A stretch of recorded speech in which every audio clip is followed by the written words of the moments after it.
सुप्रभात मेरे प्यारे बच्चों। आज हम हिंदी में अध्याय दूसरा करने जा रहे हैं जिसका नाम है पेड़ की बात। आप सबको बहुत अच्छे से पता है कि पेड़ हमारे लिए बहुत ज़्यादा ज़रूरी है। पेड़ हमें ऑक्सीजन देता है। अभी कोरोना पैंडेमिक में क्या हो रहा है, सबको ऑक्सीजन की वैल्यू पता चल रही है कि जब हमारे को कोरोना होता है तब हमारा जो ऑक्सीजन लेवल है वो कम हो जाता है। तो अगर हम trees more and more grow करेंगे तो क्या होगा, हमारे ऑक्सीजन की कमी नहीं रहेगी। तो पेड़ जो है वो बहुत ज़्यादा इम्पॉर्टेंट रोल हमारी लाइफ में प्ले करता है। प्रस्तुत पाठ में लेखक ने वृक्ष की उत्पत्ति, विकास, मानव की उसकी उपयोगिता का वर्णन किया है। इसमें जो पेड़ है उनकी उपयोगिता का हमारे को वर्णन किया गया है। जो कवि हैं, लेखक हैं, वो हमारे को ये बता रहे हैं कि ये बहुत ज़्यादा इम्पॉर्टेंट है। पेड़ पौधों का संबंध मनुष्य के जीवन से जुड़ा हुआ है। अभी मैंने आपको बताया कि पेड़ पौधे अच्छे होंगे तो हमारा भी ऑक्सीजन लेवल रहेगा और हम भी जीवित रहेंगे। हाँ, लेखक ने वैज्ञानिक के आधार पर मत प्रस्तुत किया है। अब देखिए, अब वैज्ञानिक के आधार पर उन्होंने मत अपना प्रस्तुत किया है। मिट्टी के नीचे बहुत दिनों तक बीज पड़े रहे, महीना दर महीना इसी तरह बीत गया। सर्दियों के बाद वसंत आया, उसके बाद वर्षा की शुरुआत, 1-2 दिन में पानी बरसा। अब आपको पता है जब स्प्रिंग सीज़न आता है तब उस टाइम क्या होता है, वसंत का मौसम आया, स्प्रिंग सीज़न आया, तब थोड़ा बहुत बारिश हुआ। अब और छिपे रहने की ज़रूरत नहीं थी, मानो बाहर कोई शिशु को पुकार रहा हो, और मत सोए रहो, ऊपर उठ आओ और सूरज की रोशनी देखो। स्प्रिंग सीज़न में जो सन होता है वो बहुत अच्छा लगता है। आहिस्ता आहिस्ता बीज का ढक्कन धड़क गया, 2 सुकोमल पत्तियों के बीच में अंकुर बाहर निकला। अब जो वो सीड था उसके बीच में से अंकुर निकला, यानी वो जो सीड है वो पहले अंकुरित होता है, उसके बाद ही वो प्लांट बनता है, देन वो ट्री बनता है। अंकुर नीचे माटी में मजबूती से गड़ गया, उसका अंश मिट्टी में बदकर की ओर उठा। क्या तुमने अंकुर को उठते देखा है, जैसे कोई शिशु अपना नन्हा सा सिर उठाकर आश्चर्य में नई दुनिया में आया हो। अब वो सीड जो होता है वो पैक होता है, बट जब वो अंकुरित होता है तो वो कैसे लगता है, जैसे शिशु इस नई दुनिया में सिर उठाकर आया हो।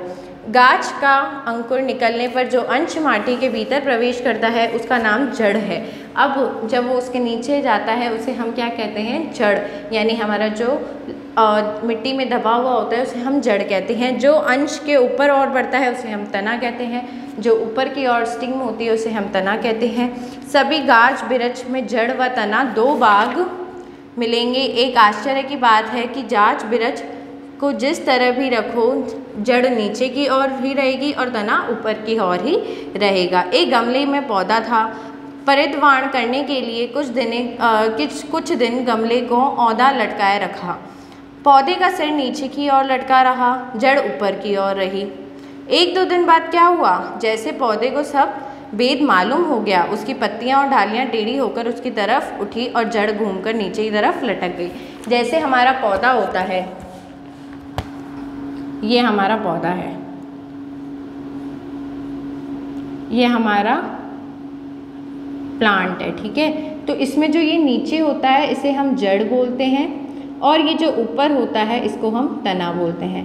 तो इसमें हमारा कहने का मतलब है कि जो जड़ है वो हमेशा नीचे ही रहेगा मिट्टी के अंदर, और जो तना है वो हमेशा ऊपर ही रहेगा। जिस तरह भोजन करते हैं गाछ वृक्ष भी उसी तरह भोजन करते हैं। हमारे दांत हैं, कठोर चीज़ खा सकते हैं, नन्हे बच्चों के दांत नहीं होते तो वे केवल दूध पीते हैं। अब जैसे आपको पता है कि हम तो खाना खा सकते हैं लेकिन छोटे बच्चे सिर्फ दूध पीते हैं, तो इसमें भी यही वर्णन किया गया है कि ये जो छोटा होता है वो सिर्फ क्या करते हैं, पानी पीते हैं, और जो प्लांट्स होते हैं उनको सनलाइट और वाटर ही ज़्यादा से ज़्यादा चाहिए होता है। गाछ वृक्ष जड़ के द्वारा माटी में रसमान करते हैं, यानी वो इस जड़ों के द्वारा रस को पीते हैं, यानी पानी पीते हैं। माटी में पानी डालने से उसके भीतर बहुत द्रव्य लग जाता है, गाछ वृक्ष वही द्रव्य सोखते हैं।